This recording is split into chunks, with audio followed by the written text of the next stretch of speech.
అలాగే పొల్యూషన్కి సంబంధించి కొంచెం డీటెయిల్గా మాట్లాడతాను మీతో. అసలు వాతావరణ కాలుష్యం అనేది ఇది చాలా ఇబ్బందికరమైనది అయిపోయింది. ముఖ్యంగా పరిశ్రమల వల్ల నుంచి వచ్చే విడుదలయ్యే రసాయనాలు కానీ, వాయు కాలుష్యం కానీ, శబ్ద కాలుష్యం కానీ, లేదంటే మనకి నీటి కాలుష్యం కానీ, దానికి సంబంధమైన ప్రతి కాలుష్యం కూడా చాలా ఇబ్బంది పెడతా ఉంది.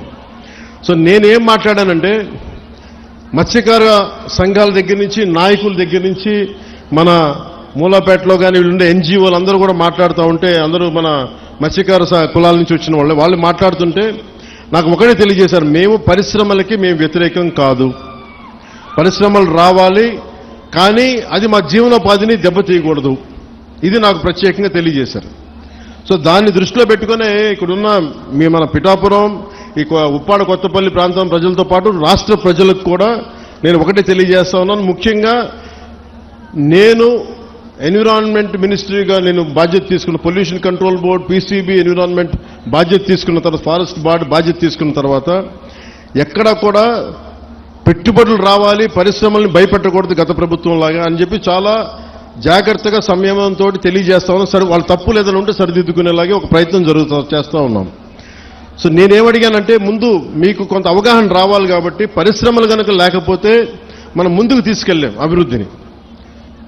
అసలు మనం ఏది పరిశ్రమలు రాకూడదంటే ఉపాధి అవకాశాలు కూడా రాలేవు. అందుకని ఖచ్చితంగా పరిశ్రమల్ని, నాకు ఒక సంతోషకరమైనది ఏమనిపించిందంటే, మన మత్స్యకార సోదరులు ఎవరు కూడా పరిశ్రమలు మేము వ్యతిరేకించట్లేదు, కానీ పరిశ్రమల ద్వారా వచ్చే కాలుష్యం మట్టుకు మమ్మల్ని ఇబ్బంది పెడుతుంది, దాని మీద మీరు ఖచ్చితంగా చర్యలు తీసుకోండి. సో నేను మీకు తెలియజేసుకుంటుంది ఏంటంటే, ఇప్పుడు ఉదాహరణకి మన ఆక్వాకల్చర్ ఉంది రాష్ట్రం మొత్తం మీద.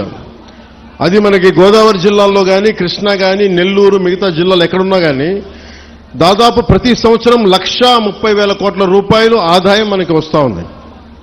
దాంతోపాటు ఎక్స్పోర్ట్స్ 3,60,000 మత్స్య సంపదని మన రొయ్యలు కావచ్చు, చేపలు కావచ్చు ఎక్స్పోర్ట్ చేస్తే దాదాపు మనకి 1,30,000 కోట్ల రూపాయలు మనకి ఆదాయంగా వస్తుంది, రాష్ట్రానికి కావచ్చు, దేశానికి కావచ్చు.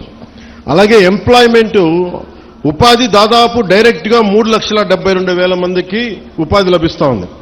15 లక్షల మందికి ఇండైరెక్ట్గా ఎంప్లాయ్మెంట్ లభిస్తుంది వీటి వల్ల. కానీ ఇంత డబ్బు ఉంది, ఇంత ఎంప్లాయ్మెంట్ ఉంది ఆక్వా రంగం వల్ల. కానీ దారుణం కూడా ఏముందంటే, మనం మీకు అనుబంధమైన సమస్య కాబట్టి చెప్తా ఉన్నాం. ఒకవైపు అభివృద్ధి ఎలా కనిపిస్తుందో, ఇంకోవైపు గోదావరి జిల్లాలో ఎక్కడైతే ఆక్వా ఉందో అక్కడ మొత్తం తాగునీటి అన్ని అక్కడ కలుషితం అయిపోయినాయి. వాటర్ బాటిల్ తాగాలి, ఒక ప్లాస్టిక్ బాటిల్లో ఒక మినరల్ వాటర్ కొనుక్కునే తాగాలి. డబ్బులకు డబ్బులు కనిపిస్తున్నాయి, ఉపాధికి ఉపాధి అవకాశం కనిపిస్తున్నప్పటికీ కాలుష్యం వల్ల గ్రౌండ్ వాటర్ పొల్యూట్ అయిపోయింది. సో ఇది ఒక తప్పనిసరి తద్దినలా అయిపోయింది. అభివృద్ధి కావాలంటే ఎంతో కొంత పొల్యూషను, కానీ మిగతా ప్రాంతాలు వేరు, మన మనకి కొత్తపల్లి ఉప్పాడ ప్రాంతం వేరు. మీ కష్టాల్లో నేను ఒక సాటి మత్స్యకారుడిగా ఉంటే ఇదే నా జీవనోపాధి ఎలా ఉంటుందో అది నేను మనస్ఫూర్తిగా అర్థం చేసుకొని నేను వారికి ఒకటే తెలియజేశాను. ఒకటి, ఈ నక్కపల్లి ఎస్సీజెడ్ కానీ, ఇప్పుడు వచ్చిన అరబిందో కానీ, దివీస్ కానీ, అటు డెక్కన్, ఇవన్నీ కూడా ఇది మన ప్రభుత్వం వచ్చినప్పుడు వచ్చినవి కావు. ఇవి 2005లో ప్రారంభించిన పరిశ్రమలు. ఇవన్నీ 2005 నుంచి నక్కపల్లి ఎస్సీజెడ్ కావచ్చు, ఇవన్నీ కూడా వైఎస్ రాజశేఖర రెడ్డి గారు ప్రారంభించిన ఇవన్నీ, ఈ కాన్సెప్ట్ ఇవన్నీ. ఇది జనసేన కానీ మిగతా మన పార్టీలు ఎవరు కూడా చేసింది కాదు. ఇది వైఎస్ రాజశేఖర రెడ్డి గారు ప్రతిపాదించింది, ఆయన ఎస్సీజెడ్ని తీసుకొచ్చింది. కానీ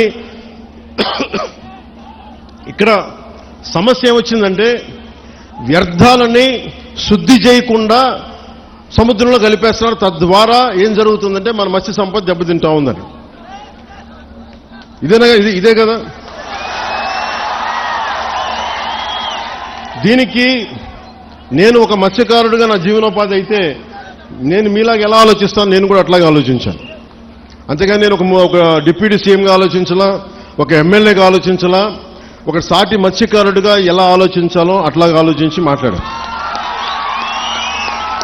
ఒక క్లియర్ కట్ ఇన్స్ట్రక్షన్ మన మత్స్యకారుల దగ్గర నుంచి వచ్చింది. మేము ఎప్పుడూ కూడా పరిశ్రమలకి వ్యతిరేకం కాదు, కానీ వ్యర్థాలని, కాలుష్యాలని ఎంత శుద్ధి చేసి పంపుతారన్నదే మా ప్రశ్న. ఇది రెండోది. నేనేం చెప్పానంటే పారిశ్రామికవేత్తల్ని బెదిరించి ఎవరైనా సరే, గతంలో కూడా నేను ఏం మాట్లాడానంటే వైసీపీ నాయకులను కూడా లోపలికి రమ్మని చెప్పాం.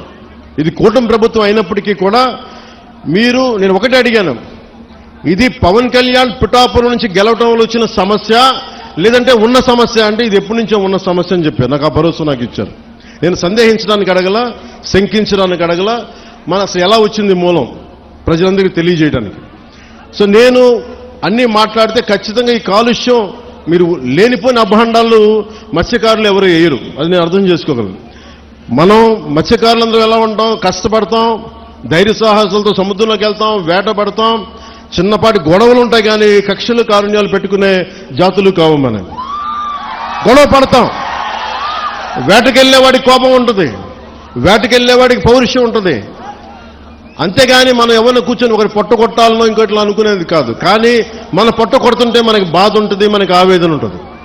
నేను ఒకటే చెప్పా, సంఘాల నాయకులతో కూర్చొని మాట్లాడుతా అంటే వాళ్ళు ఒకటే చెప్పారు, మేము ఎన్ని చెప్పినా మీరొచ్చి కొత్తపల్లి ఉప్పాడలో మీరు పెడితే తప్ప ఈ మన యువత మాట వినరు, దయచేసి ఈ మాట చెప్పండి అంటే నేను సంఘాల నాయకులందరితో పాటు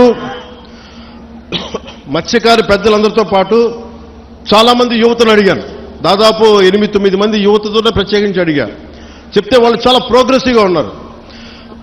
వాళ్ళు అడిగింది ఏంటంటే, ఒకటి, ఈ వ్యర్థాలని ఎలా శుద్ధి చేస్తారు, శుద్ధి చేస్తే మేము పొల్యూషన్ కంట్రోల్ బోర్డుని మేము ఎలా నమ్మాలి, వాళ్ళేమో చేయట్లేదు అన్నారంటే దానికి నేనేం చెప్పానంటే కలెక్టర్ గారు షణ్మోహన్ గారితో మాట్లాడి నాకు సమయం ఎంత ఇస్తారు ఇవన్నీ చేయడానికి అంటే నేను 3 దఫాలుగా పెట్టుకున్నాను.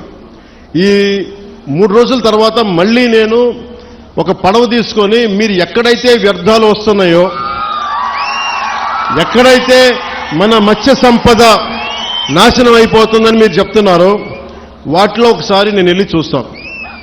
ఎందుకంటే ఒక మత్స్యకారుడిలాగా వెళ్ళాలి అంటే నేను కూర్చోబెట్టి 4 గోడల మధ్య ఉంటే ఇది నాకు మీరు అది అర్థం అవటం కంటే కూడా పేపర్లు తీసుకొని ఆ రిపోర్ట్ చదవడం కంటే కూడా మీరు లోపలికి వెళ్ళి వేటలో వెళ్తే ఎలా ఉంటుందో అలాంటి పరిస్థితుల్లో మీరు ఏమి అనుభవిస్తున్నారో అది చూడటానికి నేను కూడా పడవ తీసుకుని ఒక 2-3 రోజులు తర్వాత ఇక్కడే మన కాకినాడ పోర్టు నుంచే మొత్తం వెళ్ళి ఈ కోస్టల్ లైన్లో ఎక్కడైతే పొల్యూషన్ ఉందనేది మన మత్స్యకారు యువత కానీ నాయకులు కానీ వాళ్ళు చూపించిన ప్రదేశాల మేరకు నేను వెళ్ళి దాని నుంచి నేను స్వయంగా పరిశీలిస్తాను. 1, 2